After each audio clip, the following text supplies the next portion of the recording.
Ware whare. Hang on. Ware whare. Ware whare. Ware whare. Ware whare. The warehouse. Yeah. So today we're from the car. We're going for a drive, and we thought let's just talk about New Zealand slang words and phrases that they use in New Zealand that, are, to be honest, were a little bit baffling to us when we moved over from the UK 12 years ago. But so number one, I just got to say that the Kiwis, they do swear a little bit more than the Brits. So piece of piss in New Zealand is easy peasy. It's easy, yeah, it's easy. So, it's a piece of piss, it's easy. But of course I don't use that because I'm a posh English person and I don't say words Piece of like cake. that. Yeah, it's a piece of cake. Bugger, they love the word. Bugger. I love that word. I love the word bugger. But bugger just means bugger, my car won't start, or damn it, like that sort of thing. I do like this next one, munted. It's munted. Absolutely destroyed it. Yeah. Annihilated As it. in it's broken, it's had it, forget it. Your car's stuffed, it's bunted. But she'll be right. She'll be right. She'll be right. She'll be right. Is it she'll be right or is it she'll be all right? No, she'll be right. She'll be right. She'll be Which right. means it'll work out. Everything. Yeah. I love that word. It's so positive. It's like she'll be right. But it can be a little bit frustrating sometimes when you know it's not going to be all right, and then I know she'll be right. It's like, She'll be right. another ones I like is stink. Stink. See, I've never heard of that. Neither had I. It's like, Stink. what? So in New Zealand, if they say, stink, it means they're disappointed about something. Like, really? stink. The word keen, do you know, that's a widely word used in New Zealand. So, I know, let's go and do a video on the YouTube. Keen. It's like, this one, we've been told so many times about this. Gumboots. It's not wellies. It's not Wellington boots. It's gumboots in New Zealand. They call them gumboots. No, And it's just jandals. Jandals in New Jandals. Zealand, which is flip-flops. Flip-flops or thongs in Australia. Do you know why they call them jandals? Japanese sandals. Why did I even ask you that, Brian? Of course you're going to know. I love this one. Hot as. And it's just as. Everything as. As, yeah. Sweet as. Hot as. Cool as. Cool.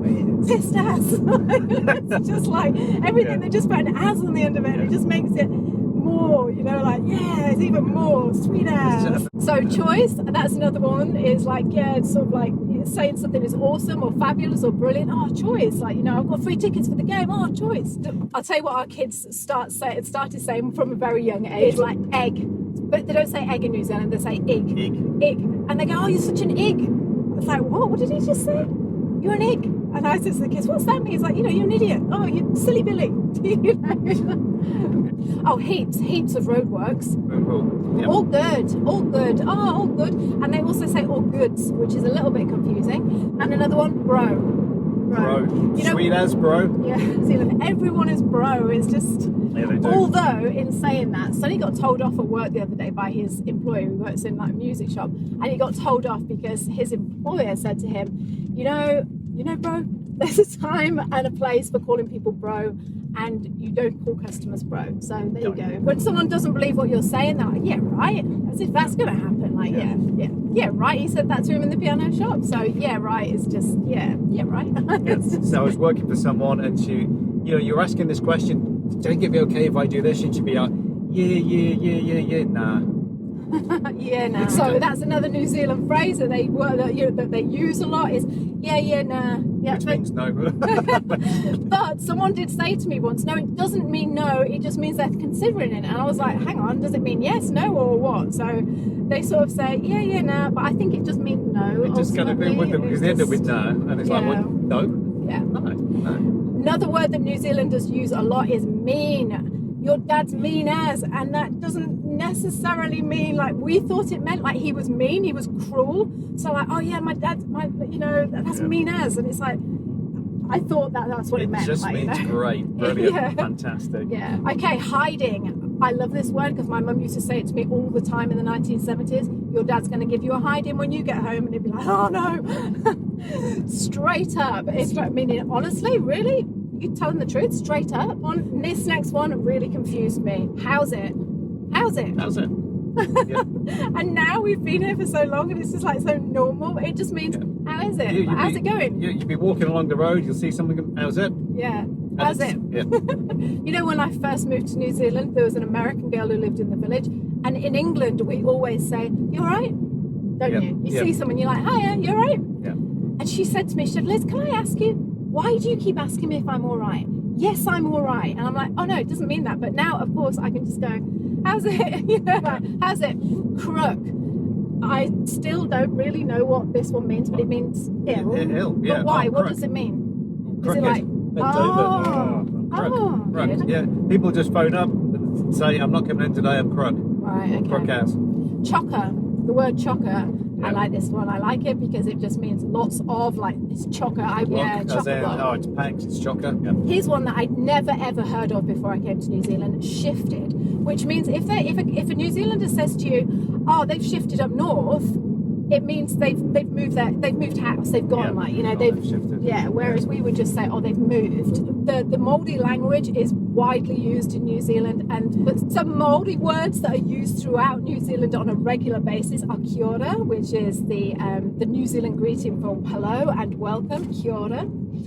And the word kai, which is food. So let's go and get some kai. Yeah. That's nice. That's K-A-I. Yeah, K-A-I. It's nice. Kai. It's a nice. Just kai. I like that. Yeah. That's really nice. Aotearoa, New Zealand. Whānau. So whānau is family. It is the Māori word for family. Get together with your whānau, and, like, you know, the whānau are very important. Whare. So whare. Yep. House in New Zealand, the Māori word for house. And you know what one I love, which Sonny told me? I didn't even know about this. Ware whare. Hang on. Ware whare. Ware whare. The warehouse. Yeah, which So- is a store here. Yeah, so in New Zealand we've got this, the major store is the warehouse, and Sonny kept saying ware whare, and I'm like, what does that mean? It's like the warehouse. I'm like, oh, okay. So if you hear that and you're over 50 and you've no idea what it means, that's what it means in New Zealand. A batch is a holiday home in New Zealand. So the phrase pull them up around your guts. Oh, I'm not sure about this one. So pull your pants up, basically. Get on with it. Pull your pants up. I'll tell you what, I'm surprised that I don't hear more of in New Zealand is, wow, she's got guts, because we tend to say that a lot, don't we? Yeah, you know, we do, yeah. In the UK, you'd say, oh, she's got real guts for doing that. But I don't hear that said so much in New Zealand, although I would imagine that, I mean, maybe I'm wrong. If I'm wrong, then tell me if you say that. But yeah. Rattle your dags. What's that mean? Rattle your dags. Don't know. Any idea? Dags. Rattle your dags, Brian? Pants. No, what does it mean? What does the phrase mean? Come on, rattle your dags. Go on. What? I don't know. That's what I'm saying. I've said to you twice now. I don't know. Hurry up. Oh, right. Hurry up, rattle your dags. So the dags, I don't know this, I just looked it up. The dags are the fleecy bits around a sheep's bum, you know, like, and and if a sheep runs and it's like, it rattles. Right. And that's what it means. It's like, get a move on, rattle your dags. Rattle your dags. The other one for that is get your ass into gear, which I love this. I say it to the kids all the time, which is a bit... Yeah. Pakiha. Pakiha is not an insulting word. So if you are coming from the UK or America or whatever and you're fair-skinned and you hear someone refer to you as Pakiha, that is just what it is. It's the Māori word, the original Māori word to describe light-skinned settlers. And pushing up the daisies, what does that mean? Normally means you're dead. Yeah. Pushing up the daisies. Yeah. That's a UK Why am I saying as well. smiling? That should be I don't downward. Pushing up the daisies, that means that you've died. And also in New Zealand, very Kiwi word to say is carked it. I think that's a little bit insensitive. Yeah. When That's you what die? they say, yeah. Oh, it's carked it. Oh, he's carked it. I thought he parked it. Oh, no, carked it. And Carked like, it. if like your car is broken down, oh, it's carked it. I'll tell you what they do say that's quite a nice saying. Between you, me and the gatepost. Yeah. But we do say that in the UK. No, you don't. Yeah, we do. No, you don't. Yes, I've we never do. said that. Oh, yeah, you do. Brian, when have we ever said that to each other? You just do between me, you, and the gatepost. No, I'm sorry, I've never heard it. It's an English saying as well. Yeah, but I'm not saying it's not an English saying, but I'm saying we've never used it. Because we just say, I tell you what. And that just means... No, I've used it. I have used it. Yeah. All right, Well, if okay. you're with older people in the UK, you can Well, say that might explain it then, because I'm not an older person. No, so well, that's it. Yeah. between me, you, and the gatepost means don't tell anyone else this. But yeah, I've got to put this one in because my daughter said she's 16 and she's like, there's one word that all New Zealanders say, and it's Papa Manu, which is when they jump. Kiwis, New Zealanders, they just jump off everything. They're crazy. They're like, if it's like really anything high that's got water underneath it, they'll just go for it and just jump. We've talked about this before. But Papa Manu is where you make a V shape. So you sort of imagine like you pull your legs up and you make a V shape. You're going to make a bomb. Yeah, so your bum goes in first and you make this massive splash. But they kind of sometimes have their arms out as well to get more of a splash. Yeah.